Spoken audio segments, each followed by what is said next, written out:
ठक्कर बाजार परिसरासह नाशिक शहरातील सलून व्यवसायावरच वाढत्या महागाईचा परिणाम होताना दिसत आहे। सलूनमध्ये वापरल्या जाणाऱ्या कॉस्मेटिक वस्तूंच्या किमती वाढल्या आहेत। त्याचबरोबर ब्लेड, इतर साहित्य आणि वीज बिलाच्या खर्चातही वाढ झाली आहे। या सर्व वाढत्या खर्चाचा विचार करून सलून सेवांच्या दरात साधारण 15 ते 20% वाढ करण्यात आली आहे। नाशिक शहरातील बहुतांश सलूनमध्ये नवीन दर लागू झाल्याची माहिती आहे। तर व्यवसायाचा वाढता खर्च भागवण्यासाठी दरवाढ करणं आवश्यक असल्याचं सलून चालकांचं म्हणणं आहे। यावेळी बोलताना सलून चालक नितीन पगारे यांनी अधिक माहिती दिली। मी नितीन पगारे ठक्कर बाजार कल्पना सलूनमधून बोलतोय।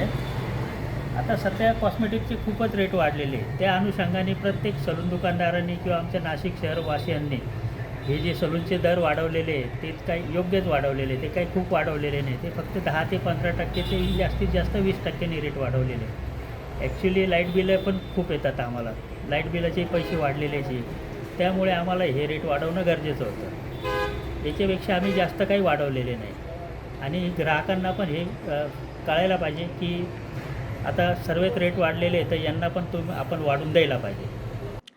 एकंदरीतच वाढत्या महागाईमुळे सलून व्यवसायाचा खर्च वाढला असून त्याचा परिणाम आता ग्राहकांच्या खिशावरही होणार आहे। नितीन चंद्र मोरे, आपलं नाशिक।